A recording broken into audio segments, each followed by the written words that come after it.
Oke, assalamualaikum warahmatullahi wabarakatuh. Ya, welcome back to my videos. Ya, with Mr. Erwin. Okay, our lessons today it is about part of speech in English.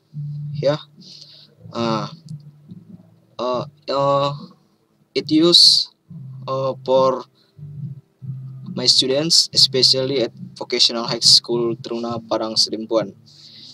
Jadi hari ini kita akan membahas tentang part of speech dalam bahasa Inggris, terkhususnya untuk anak-anak kami kelas 10. Jadi part of speech itu adalah kelas kata. Jadi kelas kata ini merupakan dasar kita belajar bahasa Inggris. Ya. Nah, jadi di sini ada pengertian part of speech di dalam bahasa Inggris, ya. Kita perhatikan what is part of speech. Part of speech is a class of words based on the word's function, the way it works in a sentence. Jadi part of speech itu adalah sebuah kelas kata ya yang kita gunakan nantinya di dalam sebuah kalimat. Ya, nanti ada beberapa jenis part of speech di dalam bahasa Inggris akan kita jelaskan di slide selanjutnya. Oke. Nah, how many kinds of those? Jadi di sini nanti kita akan membahas berapa jenis daripada part of speech itu. Ya. Nah, part of speech includes pronoun, verb, adverb, interjection, conjunction, preposition, adjective, and the last is noun. Jadi bagian-bagian daripada kelas kait itu sudah ada di slide ini. Kita perhatikan yang pertama ada pronoun. Ya. Pronoun ini terdiri dari beberapa subjudul lagi ya. Kita sudah membahasnya di video sebelumnya. Di situ sudah Bapak jelaskan beberapa jenis pronoun. Begitu juga pembentukannya di dalam kalimat ya. Kemudian verb ini adalah action word ya, kata kerja. Jadi di dalam kata kerja ini ada 3 bagian. Yang pertama ada to infinitive-nya. Jadi to infinitive itu adalah kata kerja bentuk pertama atau kata kerja pokok. Selanjutnya ada past tense. Jadi di past tense ini kita membahas kata kerja di masa lampau atau verb to-nya. Baru yang terakhir dia past participle atau kata kerja bentuk ketiga. Nah, jadi untuk adverb dia adalah kata keterangan ya. Bisa kata keterangan tempat, bisa kata keterangan waktu ya. Nah, begitu juga dengan interjection, conjunction, preposition, adjective, noun akan kita bahas di slide selanjutnya ya. Nah, part 1. Jadi sebelum kita bahas kata kerja, kita singgung dulu sekilas tentang pronoun ya. Pronoun terdiri dari beberapa sub ya. Yang pertama ada namanya personal pronoun. Jadi di dalam personal pronoun ini kita akan membahas subject pronoun, object pronoun, possessive adjective, dan terakhir namanya possessive pronoun. Di video selanjutnya sudah Bapak jabarkan beberapa contoh daripada personal pronoun. Ya, apa dia subjek, apa dia objek, ya, apa dia possessive adjective, terus apa dia possessive pronoun. Nah, kemudian demonstrative pronoun ini adalah kata yang kita gunakan untuk menerangkan posisi benda, jarak, dan jumlahnya. Nah, di sini ada 4 poin yang kita bahas. Di video sebelumnya juga sudah kita bahas dia mengenai demonstrative pronoun, ya, this, that, dan those, ya. Nah, untuk sub ketiga, relative pronoun. Relative pronoun ini adalah penghubung, ya, penghubung dependent clause kepada independent clause, ya. Jadi ada beberapa contoh relative pronoun, dan relative pronoun ini juga sudah kita bahas di video sebelumnya, ya.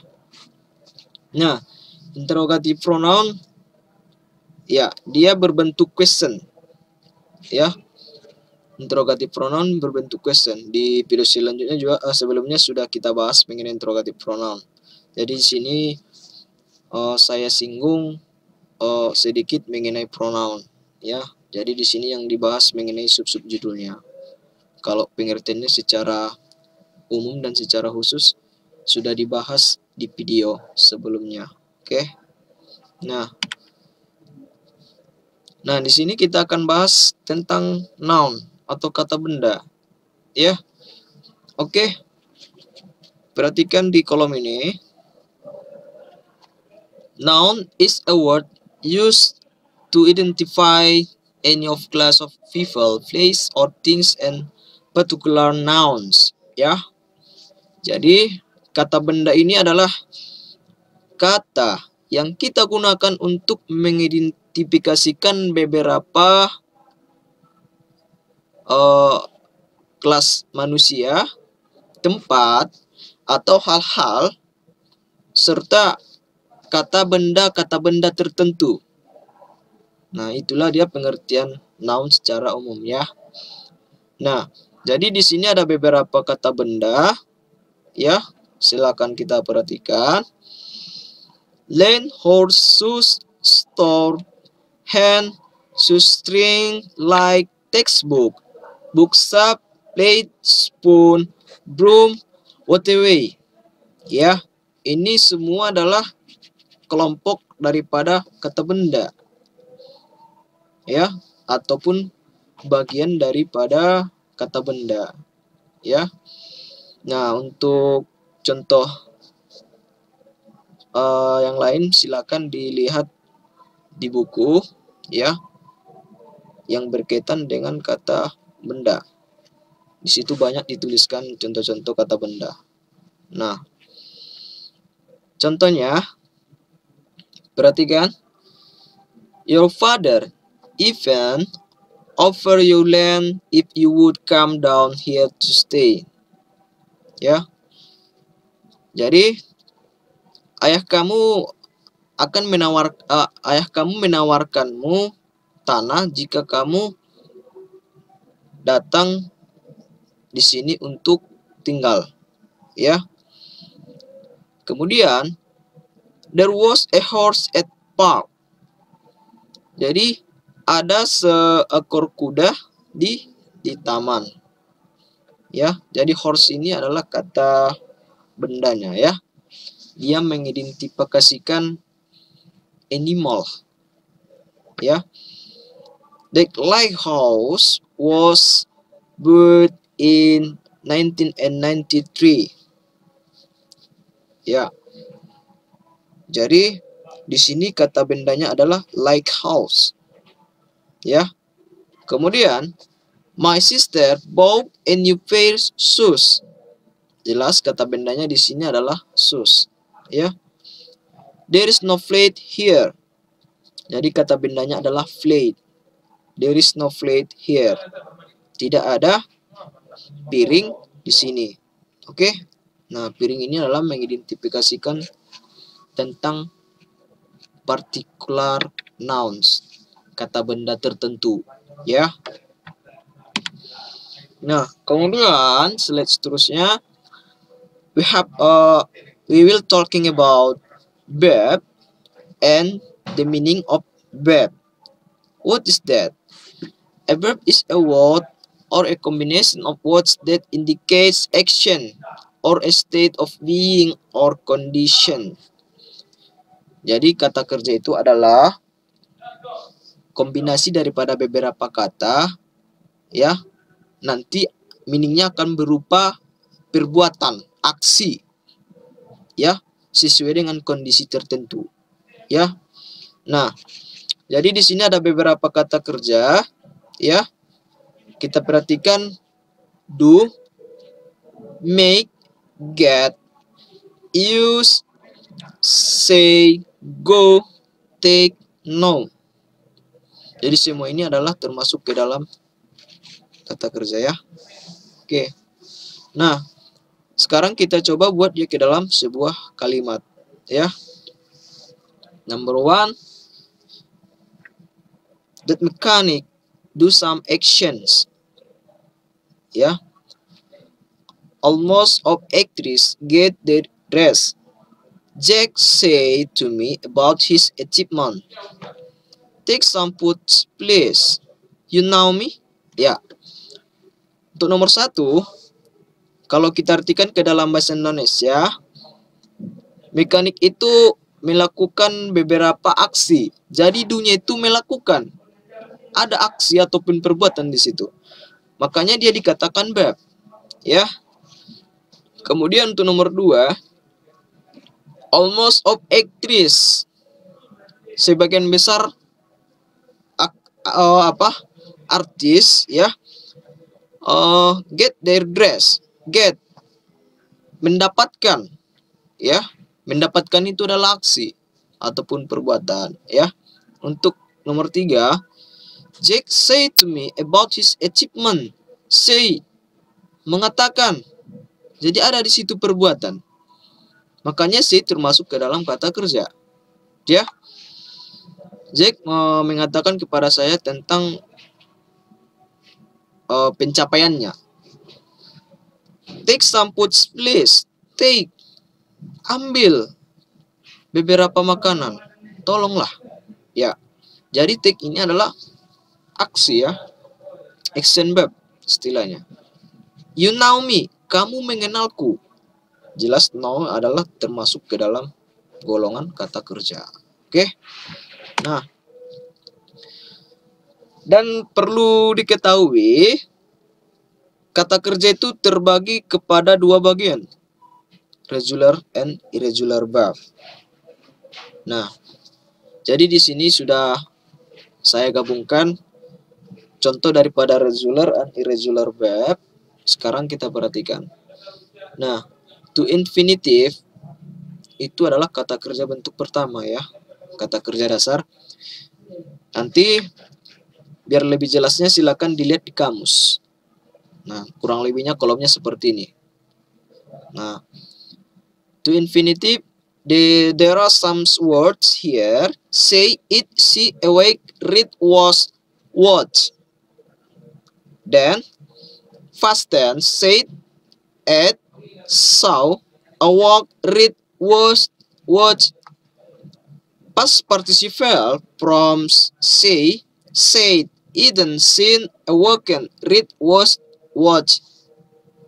Nah, sekarang kita perhatikan dulu. Regular itu adalah kata kerja yang beraturan. Berarti kalau dia dibilang beraturan, cuman ada penambahan id untuk verb 2-nya dan verb 3-nya. Seperti contoh was, tinggal ditambah ed di akhir kata. Begitu juga dengan bentuk ketiganya, cuman ditambah ed. Itulah untuk yang regular, beraturan dia. Sama halnya seperti watch, ya. Kalau dia irregular, berarti tidak beraturan. Contoh, say, become, said, and said. Eat, ate, eaten. See, saw, seen. Awake, awoke, awoken. Read, read, read. Was, watch, was, watch, watch, watch. Nah, itu dia, ya. Nah, kemudian kita bahas dulu sekilas mengenai adjective, ya. Adjective refers to a word that describe a noun or pronoun. Jadi adjective itu adalah kata yang digunakan untuk mendeskripsikan sebuah kata benda ataupun kata ganti. Berarti dia menggambarkan. Makanya adjective itu disebut sebagai kata sifat. Karena kita mendeskripsikan kata benda ataupun kata ganti. Ya, contoh di sini adorable, alive, quiet, great, long, applause, pretty, colorful. Be careful ya. Oke, sekarang kita coba buat ke dalam kalimat. Lihat. It's really alive. Alive ini adalah kata sifat ya.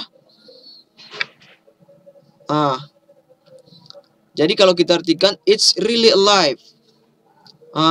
Kira-kira artinya adalah itu sungguh hidup. Kira-kira gitu ya. Kemudian that's a great performance. Great itu adalah sebuah pertunjukan yang hebat, yang besar, ya. What a fabulous piece. Fabulous itu adalah mengagumkan. Nah, what a di sini bukan berfungsi sebagai question ya. Jadi istilahnya what a. Satu lagi ada how a. Jadi kalau kita jumpai ini what a kemudian how a, maka dia exclamation sentence. Ya. Ungkapan rasa takjub terhadap sesuatu. What a beautiful place. Sungguh tempat yang indah. What a wonderful house. Sungguh rumah yang mengagumkan. Sama dengan what a fabulous view. Betapa sungguh pemandangan yang indah. Kemudian kalimat terakhir, you are a pretty girl. Ya, kamu adalah seorang gadis cantik. Cantik berarti dia mendeskripsikan pronoun, ya. Oke. Nah, untuk materi selanjutnya kita akan bahas di video selanjutnya. Jadi saya rasa ini saja dulu untuk sementara. Ya, thanks for your watching this video.